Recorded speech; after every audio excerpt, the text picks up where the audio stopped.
You ready? All right, feel free. Go ahead. Coach, just obviously another good strong defensive performance for you guys. Really, since the USA game, you've run off a few in a row. Just, I know you mentioned the scouting report, but just what have they been doing on the floor? Just what allows you guys to put so many good defensive patterns together? Well, I mean, I think it's been that way for the entire ACC season. I mean, this is our third straight year, if you look at conference games only, of leading the league in points allowed per game. And then I think we also lead the league right now in points scored per game. So that's a pretty good combination if you want to win a lot of games. But our kids have done a fantastic job. We went into it tonight knowing that Tech can shoot the three. Especially Mabry and then Shepard, and at the same time was like, hey, if Kitley gets 30, she gets 30, but we're only giving them twos. And she ended up with a 17 on 8 of 12, but we did a heck of a job of defending the three-point line. And then what also takes place right now, it's not easy for us to get to 70 points because we are defending so well. If you go just look at the amount of time each team is taking off the shot clock before they get a shot. We have had some games where we're getting them down under 5 on 10 to 12 possessions a game. And if you can do that, well, then it's going to cut down on ours too. But I've been really, really pleased, and if we can continue to defend the way we are and then take away the other team's best options. That's one thing that we've taken pride in here for the past 13 years. If we're going to lose, we normally want to lose because somebody that doesn't score scores. If you average 6 and drop 20, well, then you know what? You're probably going to win. The coach contest where there's only 20 total fouls in this thing, you take only 4 free throws that were kind of letting you all play out there? Yeah, I mean, it was both ways at times. I thought, anytime you can play a game and you really don't notice the officials, it's a pretty good game. They had 8 free throws, we had 4, but we took some jump shots too. It's not like we're attacking the glass. It's, when we throw into the post, it's not like we're making these big drop step, run you over, try to draw contact. Kyler likes to step away and shoot from 8 to 10 feet as well as a three-point shot. B loves to face up. So there are some games we're just not going to shoot a bunch of free throws. As far as getting out to the big start, I think it was a 14-3 lead early on. How big was it to really be able to shut them down defensively, defensively on your end, to really just, not necessarily decide the game right then and there, but, to give you guys the big lead? Well, it was great. I mean, what a way to start the game. You couldn't script it any better than for Jess to hit the first shot of the ball game coming off the ball screen, and she made a perfect read. The 5 players stayed back. We rolled hard, but no one stepped up, and she did exactly what she's supposed to do. So I was really excited to see that, and then we defended. We defended extremely well. That first 5 minutes didn't give them anything easy. And a few they got were on our breakdowns, which we had talked about. But overall, I thought offensively we passed the ball extremely well in the first half. We made the extra pass. We had some really nice basketball out there. And it wasn't out of just design plays. It wasn't A goes to B, screen for C, and then score. It was we reversed the basketball. We made the right reads. A couple of them were just the extra pass, which were outstanding. And if we can continue to put pressure on people, that's what we have to do. And then I thought one of the biggest plays of the game was Yassine's offensive board there at the end of the first half. I mean, the kid never stops moving. And then she gets it and puts it in. And it's one of those, because I told the staff, Dana gets a clear look for a 3 from the corner. It goes in and out. And as the opposing coach, I'm going, thank goodness. And then here comes Yassine for the offensive board and sticks it back up and in. So I thought that was a big play, and then we came out and played pretty well there starting the third quarter. Lola, who's your favorite player? Who's your favorite player? Mikasa. You got to speak into this. Mikasa. Why Mikasa? Why? Because she's funny. She's funny looking, did you say? That's not nice. Coach Walz, to start like that, when you start with 5 seniors and then they all score, have you ever experienced that on a senior day to have them and all score so quickly? No, it was great. No, it really was. I mean, they came out, and we have gotten to a point right now where I challenge them, whatever you do well, do it, and just keep doing it. And we are getting to a point where we're not trying to do things we can't do, and that's why we're having success. Kids are taking shots that they practice and they make. And if we'll continue to do that, it's going to be a lot of fun to watch us play.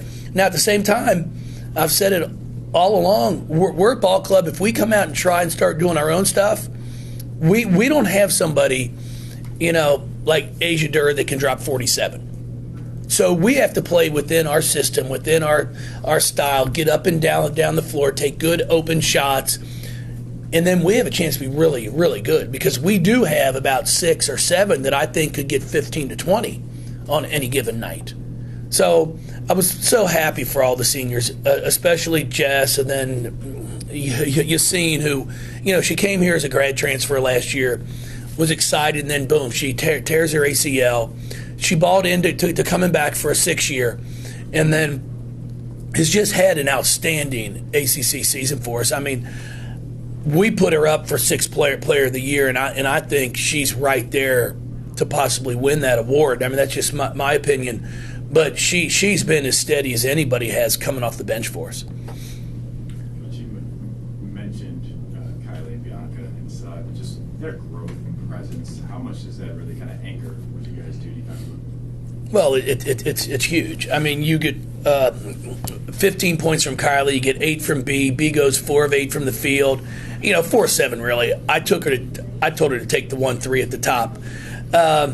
She comes up with 9 boards. Kylie comes up with 12. It's been a lot of fun to see their growth. And what we have to continue to do now is to continue to challenge Liz Dixon every day in practice, to continue to get a little bit better every single day because we're going to need her too. And if it's not during this ACC run, NCAA tournament run, she's going to have a huge responsibility for next year as well.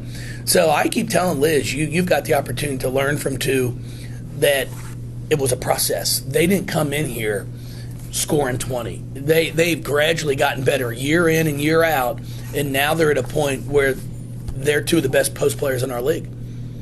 Jeff, what was kind of the defensive game plan against Shepherd? Because obviously she only had 4 points, but I think she only took 4 shots. Yeah, she ended up 2 for 4, and we did an outstanding job. Our job was to make sure we were there on the catch, not let her turn the corner and get to the basket easy. Be big, and I thought Yassine and Jazz did a great job of that starting off the game. Obviously, a lot of people saw the win at NC State as a big win for you guys, but these 2 games here, BC is on the bubble. Virginia Tech is a team that they're in. Bracketologists. They're in. They're in. How big was it, not just to win these 2 games, but to win them in the fashion that you did? Oh, I think it was really big. I mean, I told the kids, I see this right here being a second-round game in the NCAA tournament, possibly a Sweet 16 game, because I've got that much respect for Kenny and his ball club. And I thought we did an outstanding job defensively of taking them out of what they wanted to do early. And we're going to have to continue to do that. Now, your challenge for the ACC tournament is it's 3 games in 3 days. So we're not going to get as much. For that first game, sure, we get some rest, but you aren't going to know who you're playing until late on Thursday. So we'll have to really get some things in quick to make sure these kids are prepared and ready to put a game plan in for each one of those games. Jeff, as much as you lost, notably Asia and others as well, did you expect this to be more of a transition year? 27-3 does not look like a transition year record. No, you know what? It's been one where, did I expect us to be sitting here at 27-3? No. Did I know we had a chance to be a pretty darn good basketball team? Yes. But at the same time, there were a lot of unknowns with okay, where's Dana going to take her game from her sophomore year to junior year? Where's Jazz? Where's Kylie? Where's Bianca? And that's the thing I can honestly tell you. You know, Elizabeth Balagoon and Liz Dixon were two big important parts of us getting them transferred in. They transfer in, they get eligible. But if you look at what's taken place, I think the returning kids have surprised more people than what Liz and Elizabeth have done in the terms of, I don't think anybody expected Jazz to play at the level that she's playing at as a senior. Bianca, Yassine, Kylie. And that's what's really separated us and allowed us to have the year we've had, is because those returning kids all got better. And that's it's something you hope for, but it doesn't always happen. And now that we've got Elizabeth back and healthy, and Liz is continuing to get better and better, it's exciting to just think about what this next month can be. And then, as I said it on air, on radio, the expectations of what we've created here sometimes is a little over the top, but it's what you want as a coach. Like, I think people expect us to make a deep run in the NCAA tournament because it's what we've done, and it's easy. Well, no, it's not easy. I mean, we've gone to 9, I think, Sweet 16s, and they'd never been to one in 35 years. They had 4 NCAA tournament wins in 35 years. To get to a Final Four, you have to have 4. And we've gone 3 times. So it's amazing what we've been able to do, and I will say we're blessed to have a community and a city that recognizes what we've done here, and they come out and support it. What a great atmosphere for the game today, with a men's game at 6. So it's not like it was, I've got nothing else to do, I'll just come out to a women's game. I mean, we had 10,000, and it's not only for our kids. It's really neat when you talk to the opposing coaches, and they're like, God, this is awesome. As a player, I don't care if I'm coming on the road. If I get a chance to play in front of a big crowd, it's what you want. So it's just been, it's been a remarkable season for us, 16-2 in the ACC, and I know everybody, a lot of people were, concerned after we had lost 2 in a row. Blaming it on scheduling the national team to come in here and all that, and then allowing Elizabeth Balagoon to go play for her national team. Every once in a while, we kind of put a plan together as a staff and as a coach, and we kind of know what we're talking about a little bit. And, I would do all those things again. I would play the national team next week if the opportunity presented itself. And then if one of my other players had a chance to go compete to make an Olympic team, I'd let them go tomorrow. Because it's a lot more than just us, and it's a lot more than just the University of Louisville. These young women come over here and give everything they have to help the University of Louisville win basketball games. And not only do we win them the right way. Like, I'm telling you, I've been here for 13 years, and I'll knock on wood, but we have had nothing to frown about, to turn our head about. Our young women represent themselves as good as anybody in the country. And it's not like people don't know who our kids are. So if they're out, people know who they are, and how they behave themselves and how they carry themselves is first class.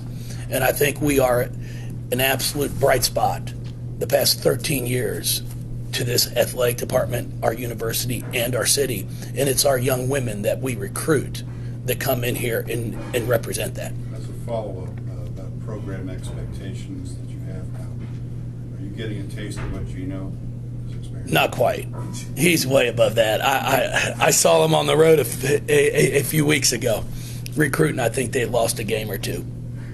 And he's like, man, the world's coming to an end right now. Think about it. I say it all the time. Everybody talks about, it's probably easier to go to the Final Four in women's basketball. I've had that brought up to me, And I said, well, actually, it's the Final 3. Because UConn's gone 12 straight years. So just eliminate one spot. So you're competing for 3. I mean, when you look at it and think about it like that, it's harder. There's no men's program that's been to 12 straight Final Fours, I don't believe, in the last 20 years, 30, ever? Probably 50. Ever? 60. Did they go to 12 straight? It's never happened. So that's what I tell people all the time. You get to a Final Four in women's basketball, you've done something. Now, our ultimate goal is to win a national championship here, and that's one thing that we'll continue to strive for. But yeah, I haven't gotten to those expectations that he's at. As far as team health, at what point during the week coming into this game did you have the confidence to know that Dana and Elizabeth were 100% ready to go? Well, I could have played them on Thursday, which I knew that, but there was no need to play them. And when we got out on that big lead there in the second quarter against Boston College, just gave us an extra day to rest them. So we came back. They practiced on Friday and Saturday and looked good. They both said they felt really well tonight. So I'm excited about that. They'll still get treatment because Dana's not going to be 100% for a few weeks. It's a high ankle sprain, and that's something that can take 3 to 5 weeks before it's truly healed. But she's pretty tough. So she is good to go, and we'll get a few days here of rest, and I think she'll be all excited for the conference tournament. Jeff, all coaches say they hope they are playing best basketball come March. It is March, and obviously the record will indicate you guys have been pretty consistent, but do you feel this team is doing that with the postseason coming? Yeah, I do. I think we're playing defensively as well as we played all year. We're really dialed in, and that's where you want to make sure you're playing good ball. Now, you have to score, and I've said it all along. I mean, if you can't score, you can't win. I've never seen a 9-8 basketball game in the past 25 years. So you've got to be able to put the ball in the basket, and I think we're able to do that. But more importantly, we're making it difficult for others to score. Speaking of defense, Coach, talking about Kylie, in addition to her size, what else makes her so good? She moves so well. She moves well. She has very good lateral quickness. Her timing is very good. I've seen a lot of big kids that can't block shots. She can watch the flight of the ball. She can watch it leave someone's hand and adjust to where she's trying to block it from the angle.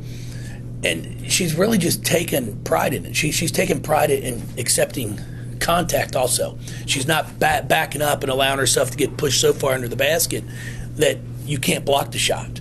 So I've been really impressed with that, and her ability to help our guards. I tell our guard the reason she only had only one block shot today was because our guards did not get beat. I told our guards for about 3 weeks there, they allowed her to set our record for block shots because they got beat so much, and she had to come in and save the day and block their shot. But now we're doing a heck of a job of stopping the ball where she hasn't had to come over and help. But then that's why she's able to get 10 defensive boards. With Dana's injury, you obviously relied on Mikasa more. And while she didn't have to play as much today because Dana came back, it seemed like she had a very good game, especially on the offensive end. No, she played great. I was really happy for that. That floater she made was a big-time shot. She had some great passes. And then her and Yassine are the two best that I've coached in a long time at creating extra possessions during a game. I've never seen anything like those two. Offensive rebound or diving after the floor, they get their hands on everything. If there's a loose ball somewhere, if Mikasa's in the game or Yaya, I'd put my money on it that one of those two are going to get it. How important is it to have players like Yaya and Mikasa on your bench, knowing that they're playing just as well as your starting backcourt? Oh, it's really important. It's depth. It's when you get someone injured, you've got someone that you've got the complete confidence to just step in and play. And now coming to ACC tournament 3 games in 3 days, we're going to need that depth. And I'll talk to him about that here on Tuesday, that I'll be looking to sub a lot more regularly during these games than I would have during a game here. But I've got to have them all understand this is not a time of the year that you play through mistakes. That's one of the biggest pile of craps that I've ever heard from players and families. You gotta let my daughter play through mistakes. No, I don't like losing. You make enough mistakes, I lose. So that's not going to work, And then I'll tease them. If you make a new mistake, I'm fine with it, because eventually you run out of them. All right, but you have to be dialed in. You can't turn the basketball over. We only had 8 turnovers today. And if you're going to turn it over, then you got to do something for me at the defensive end of the floor. Come up with a rebound. Come up with stops. So I challenge them, and we have done a pretty darn good job. Kylie, 3 assists, no turnovers. Yassine, 3 and 1. Jazz, 3 and 1. Dana, 4 and 2. And I talked to Yassine before our Kentucky game. I said, yeah, you are do or die when it's out there playing. Because if you don't make shots, you can't play because you turn it over so much. Because she was starting. She'd have 4 turnovers every game. So I said, so you're putting tons of pressure on yourself, because if you miss a shot, I'm taking you out because I know you're going to turn it over. So stop turning it over, and you'll get to play more. If you look at what she's done in the ACC, it's been remarkable of how well she's been taking care of the basketball. Now she's at 3 assists, 1 turnover tonight, and she's been shooting the thing at a pretty high clip. On the flip side, did you do certain things to force a lot of turnovers today? Yeah, well, we force them in the 17, but no, we just played scout report defense. We take pride on getting as many deflections as we can. We did a really nice job of staying in front of Taja Cole. And forced her to take 5 threes, which that's really not her game. She only had 3 assists. She turned the ball over 4 times. It's a kid that's leading our league in assists per night. So we actually, I thought, did a really nice job. And her forcing her to take 12 shots takes shots away from Shepherd and Mabry, which is what we wanted to do. Kylie wasn't starting when the season started. Was there a point that she started to make the next leap? Or? Yeah, she wasn't playing very well when our season started. She hadn't practiced well. She wasn't playing well. So she didn't start. And then I think she realized she'd like to play more, being a senior. And it's amazing how that changes things. Was there an incident? No, she was just bad. And then all of a sudden she started to practice harder and got better. See, we are real honest around here. There's never an issue with that. Thank you all. Thank you, everybody. You guys are awesome. Appreciate it. Hope to see you back for the NCAA tournament. You got anything that you want to add? You got a big picture with who today? Asia Durr. Yep. You didn't know you were in the hot seat. Favorite player's Mikasa. Boy, Dana's going to be mad. Man. What's the current board game that you're going to get? We are now, it's Uno Flip. Uno Flip. Yep. How are you, sir? How goes it? Good. Wonderful. We played well.